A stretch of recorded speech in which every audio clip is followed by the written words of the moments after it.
Hi hello everyone. ఈరోజు మనం ఎంతో టేస్టీ వడలు ఎలా తయారు చేసుకోవాలో చూద్దామండి. కాంబినేషన్ చట్నీ, కొత్తిమీర. నైట్ పప్పు నానబెట్టాను. అల్లం మిర్చి యాడ్ చేసి మిక్సీ పట్టేసుకుందాం. అదే కడాయిలో ఈలోగా ఆయిల్ వేస్తే ఏడవుతుంది కదా.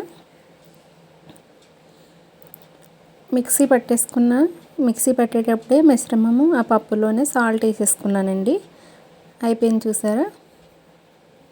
ఆయిల్ ఏడెక్కింది. కొంచెం చిన్నది వేస్తే ఇలా పొంగితే ఆయిల్ ఏడెక్కిందో లేదో తెలుస్తుందండి. వేయగానే పైకి తేలితే ఆయిల్ ఏడెక్కింది కదా. వడలు అయితే వేసేసుకుందాం. దీనికి కాంబినేషన్ కొత్తిమీర చట్నీ తయారు చేసేసుకుందాం. చూసేద్దామండి. ఈ వడలు అవుతూ ఉంటే ఇలాగా నేను కట్ చేసుకొని పెట్టేసుకున్నానండి. ఎంతో ఈజీ కదా. వడలు అయితే ఏపీఐ చూస్తారా. ముందు రోజు రెడీ చేసుకోకపోతే నైట్ పప్పు మళ్ళీ ఇంకొక వాయి అయితే పెట్టేసుకుంటే వేసుకుంటానండి. నానబెట్టేసుకుంటే మార్నింగ్ లేసి బ్రేక్ఫాస్ట్ చేసుకోవచ్చు. ఎక్కువ వడలు చేయనండి. ఆయిల్ చాలా మంది లైక్ 15 డేస్కి 1 మంత్కి అయితే ఇలా ఒకసారి చేస్తాను.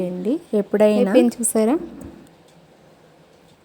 అది మనకి అల్లం మిర్చి అయితే యాడ్ చేసి మిక్సీ పట్టుకుంటే టేస్ట్ అయితే సూపర్గా ఉంటుందండి. వడలు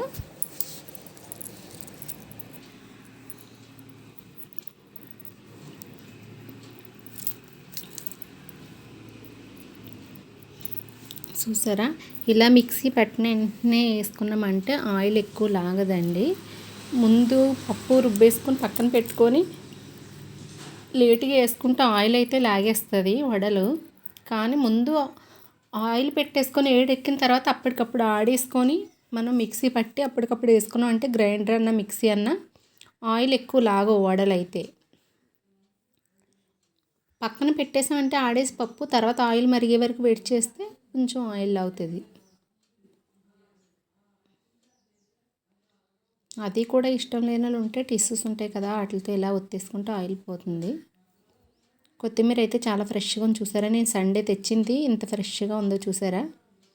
సండే తెచ్చింది ఇంత ఫ్రెష్గా ఎందుకు ఉందంటే మనకి ఆ రోజే శుభ్రం చేసి ఒక కవర్లో అయితే పెట్టేసుకున్నాను.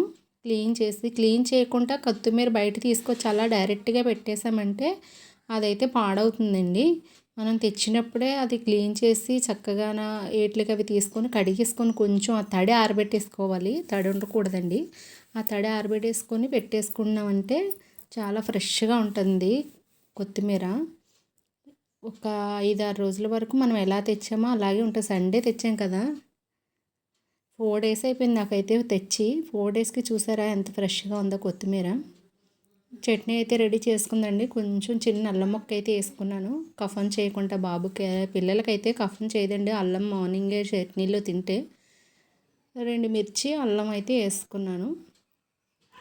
కొత్తిమీర చిన్న చిన్న ముక్కలుగా కట్ చేసేసుకొని యాడ్ చేసుకుందాం. దానికి తగ్గ ఒక టమాటా పెద్ద కాయ ఒకటి తీసుకుందామండి. ఒక టమాటా కాయ బస్ అంతే సరిపోతుంది. ఇదైతే కొత్తిమీర వేగిపోతుంది కదా, కొద్దిగా సాల్ట్ వేసేసి టమాటా ముక్కలు చిన్న చిన్న ముక్కలుగా కట్ చేసుకొని ఒక టమాటాకాయ అయితే యాడ్ చేసుకున్నాను. అది మిక్సీ పెట్టేసి మళ్ళీ అదే కడాయిలో పోపు అయితే పెట్టేసుకుంటానండి.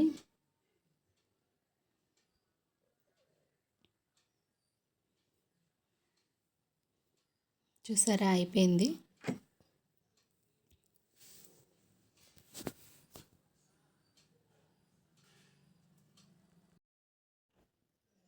చూసారా చట్నీకి అయితే అయిపోయిందండి. సాల్ట్ యాడ్ చేస్తాను కదా మిక్సీ పెట్టేసుకొని చల్లారిపోతే.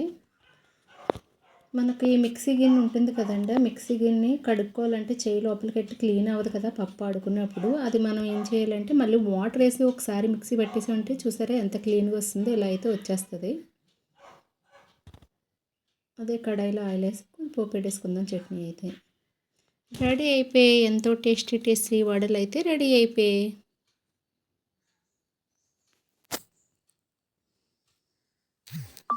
తక్కువ టైంలో టేస్టీగా వండుకోవచ్చండి. ఎవరైనా వచ్చినప్పుడు బ్రేక్ఫాస్ట్ సడన్గా కావాలన్నా ఒక 2-3 అవర్స్ నానబెట్టేసుకుంటే పప్పు అయితే వడలు రెడీ అయిపోతాయి.